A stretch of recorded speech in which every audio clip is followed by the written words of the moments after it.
Oke, selamat malam semuanya. Kali ini kita akan membahas mengenai teks prosedur. Perlu kita ketahui bahwa teks prosedur ini adalah berisi langkah-langkah, ya. Teks prosedur ini berisi langkah-langkah atau tahap-tahapan untuk melakukan sesuatu atau untuk membuat sesuatu. Nah, sekarang kita akan masuk di pengertian teks prosedur. Apa itu teks prosedur? Teks prosedur adalah teks yang berisi cara, tujuan untuk membuat atau melakukan sesuatu hal dengan langkah demi langkah yang tepat secara berurutan sehingga menghasilkan suatu tujuan yang diinginkan. Nah, seperti yang sudah saya katakan tadi, bahwa teks prosedur itu adalah teks yang berisi cara, ya. Teks yang berisi cara, teks yang berisi langkah-langkah, teks yang berisi tahap-tahapan untuk melakukan sesuatu atau untuk membuat sesuatu. Ya, contohnya kalau di dalam kehidupan sehari-hari mungkin kalian pernah melakukan prosedur atau langkah-langkah. Contohnya seperti apa?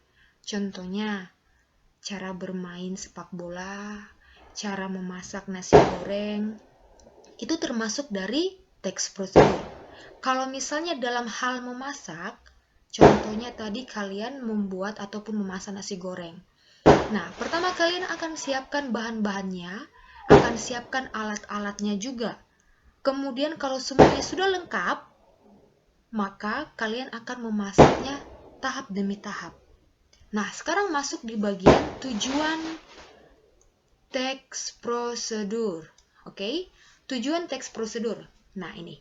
Tujuan teks prosedur bertujuan untuk memudahkan, untuk memudahkan pembaca maupun pendengar agar dapat mengikuti langkah atau perintah dari isi teks yang tujuannya akhirnya bisa sesuai keinginan pembaca maupun pendengar. Tujuan teks prosedur ini juga bukan hanya untuk memudahkan, ya, tetapi juga sebagai informasi kepada masyarakat ataupun kepada orang. Nah, sekarang masuk di ciri umum teks prosedur. Ciri umum teks prosedur ini ciri umum teks prosedur ini ada 3, ya. Yang pertama adalah kalimat perintah. Di dalam teks prosedur itu menggunakan kalimat perintah atau bisa juga yang dinamakan adalah imperatif. Nah, kalimat perintah itu sama itu dengan imperatif. Jadi jangan heran-heran jika misalnya kalian mendapatkan apa itu kata imperatif. Imperatif itu sama artinya dengan kalimat perintah. Ciri-ciri kalimat perintah ada 4 di sini. Ciri yang pertama adalah biasanya kalau kalimat perintah ini pasti intonasinya di bagian akhir itu naik atau meninggi. Yang kedua, ciri-ciri yang kedua adalah diakhiri dengan tanda seru. Biasanya kalau pakai tanda seru ini semua kalimat perintah itu memang biasanya diakhiri dengan tanda seru, tetapi ketika Anda emosi, maka intonasi Anda akan meninggi atau menaik. Kemudian diakhiri tanda titik. Jika diakhiri tanda titik, itu artinya Anda memerintah secara netral, bukan keadaan emosi. Nah, yang terakhir adalah menggunakan partikel kan dan juga partikel lah. Partikel kan dan juga partikel lah diakhiri dengan partikel kan dan lah. Contohnya apa, Bu? Ya kan? Contohnya itu adalah campurlah. Ya toh? Campurlah. Nah, ini kan partikel lahnya. Campurlah adonan. Kemudian, contoh partikel kan. Masukkanlah. Masukkanlah. Nah, ini menggunakan partikel kan dengan partikel lah. Jadi biasanya partikel kan dan partikel ka ini terdapat di bagian tahapan atau langkah-langkah. Saya ulangi. Partikel kan dan partikel lah biasanya terdapat di struktur bagian langkah-langkah. Nanti kita akan masuk di bagian struktur ya. Kemudian, kalimat perintah ini ada dua macam. Kalimat perintah biasa, ini juga kalimat perintah ajakan. Oke, ajakan ini sama itu dengan persuasif. Ya, persuasif. Jadi jangan heran, apa itu persuasif? Persuasif itu adalah ajakan. Sekarang masuk di bagian perintah. Kalimat perintah biasa. Kalimat yang secara langsung menyuruh seseorang untuk melakukan sesuatu. Ingat ya, bahwa kalimat perintah biasa ini secara langsung menyuruh seseorang. Contohnya apa? Matikan lampu itu. Ya kan? Secara langsung dia menyuruh. Ambilkan buku itu. Buatkan aku sarapan. Buatkan aku nasi goreng. Itu adalah kalimat perintah biasa. Jika dia kalimat perintah ajakan atau persuasif, ditandai dengan kata ayo. Ya kan? Ditandai dengan kata ayo. Ini. Ayo dengan marilah. Ini adalah persuasif. Ajakan. Ayo bersihkan ruangan kita. Mari berangkat ke sekolah. Itu adalah kalimat perintah ajakan. Oke, mengandung perintah dengan cara mengajak seseorang untuk melakukan sesuatu. Jadi ingat bahwa kalimat perintah ajakan atau persuasif itu ditandai dengan kata ayo dan marilah. Contohnya sudah ada di sini, jadi kalian akan belajar lagi ya. Kita akan ulangan harian. Oke, masuk di bagian kedua, ciri umum yang kedua ya. Tadi yang pertama adalah kalimat perintah, bagian A. Bagian yang kedua, kalimat saran. Ciri umum teks prosedur yang kedua adalah kalimat saran. Ini harusnya ini B. Kalimat saran. Kalimat saran, kalimat yang berisi saran untuk seseorang dalam menyelesaikan suatu permasalahan yang terjadi. Sebaiknya saran disampaikan secara santun. Jika Anda memberikan saran kepada seseorang, maka Anda akan bersikap santun. Oke? Kenapa harus bersikap santun? Iya dong, supaya tidak menyakiti hati pendengar. Ya kan? Supaya tidak menyakiti hati orang lain. Contohnya apa? Ditandai dengan kata sebaiknya. Sebaiknya bahan yang digunakan harus bersifat alami. Sebaiknya kamu mencampur adonan dengan air.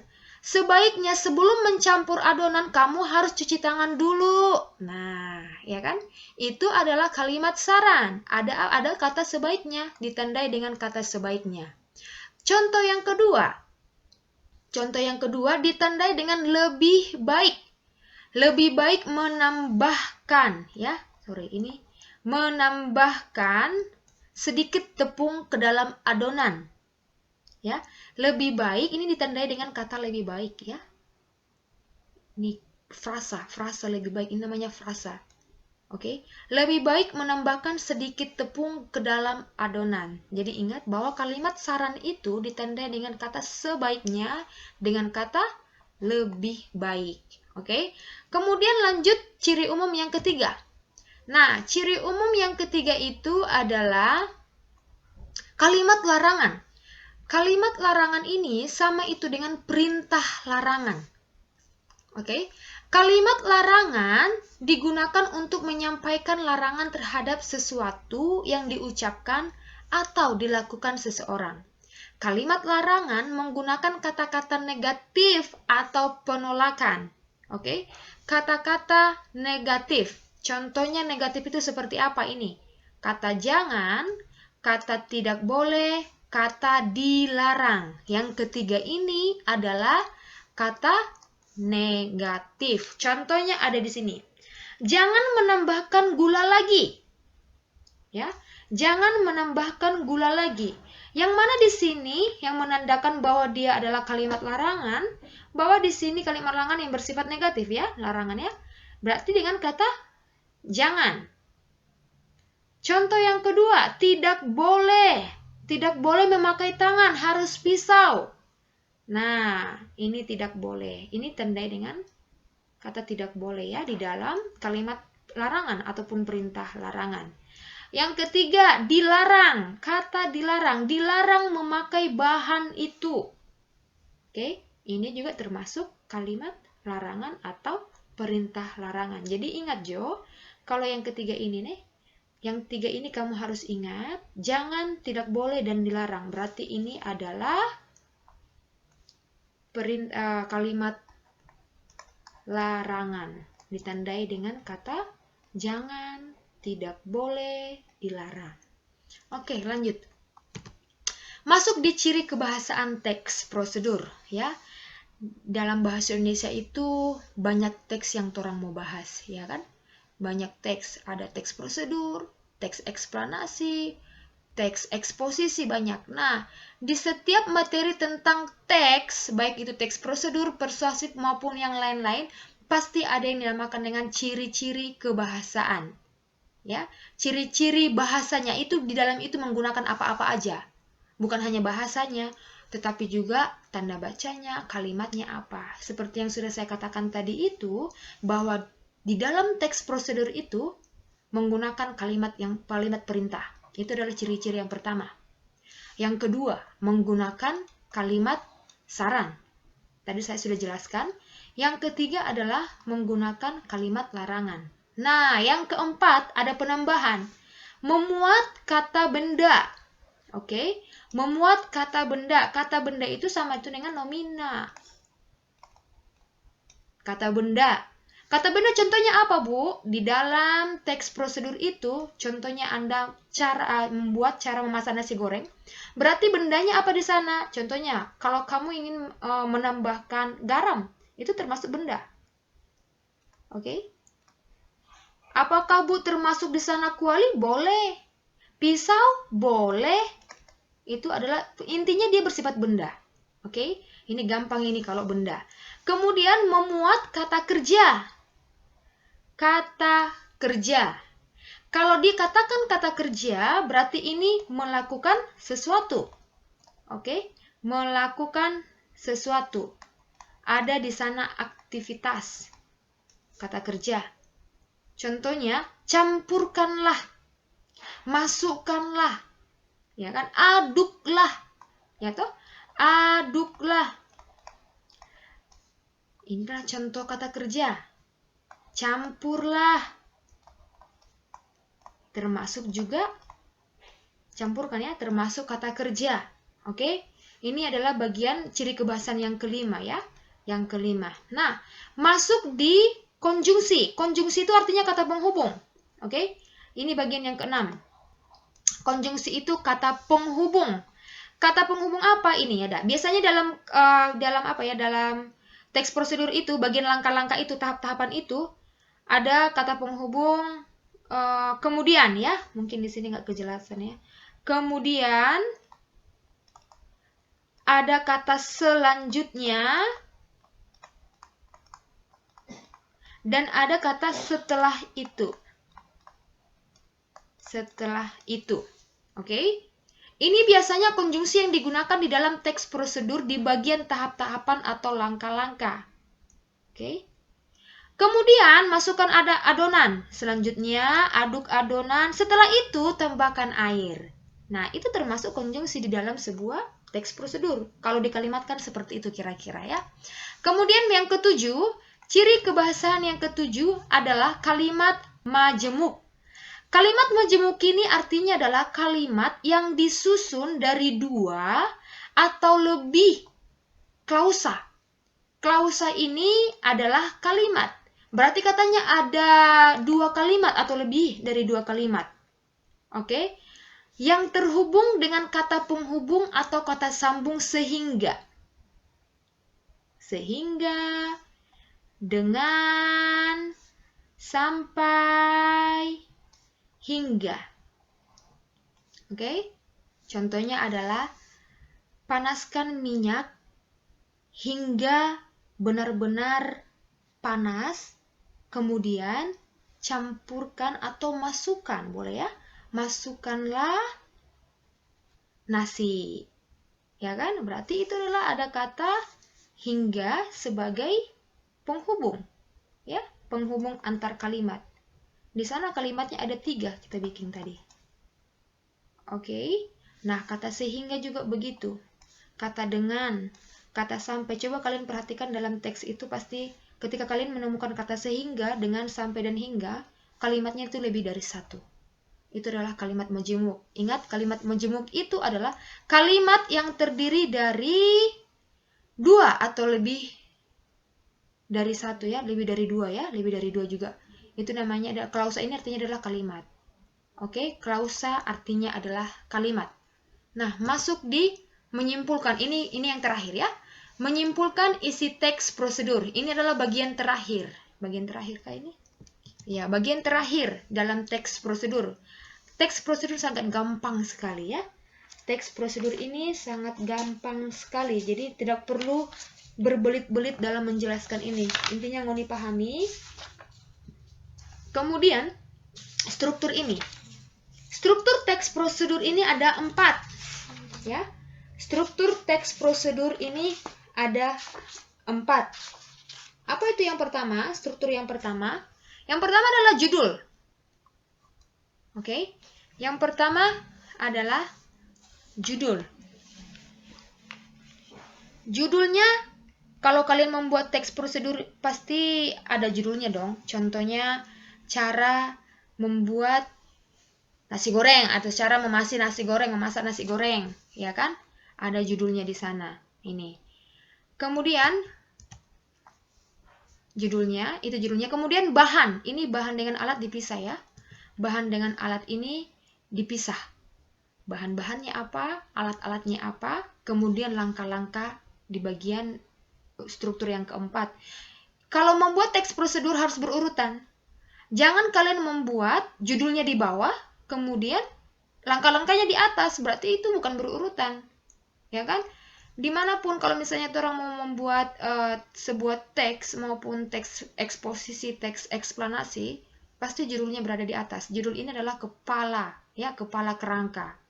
Nah, masuk di bahan-bahan, masuk di alat, kemudian langkah-langkah. Nah, ingat ya, di dalam langkah-langkah itu, di dalam langkah-langkah itu ada yang namanya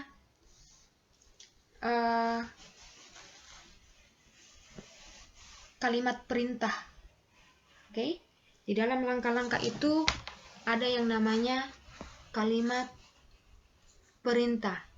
Nah, kalimat perintah itu sama dengan kalimat imperatif. Kalimat perintah itu sama itu dengan kalimat imperatif. Kemudian di dalam langkah-langkah juga terdapat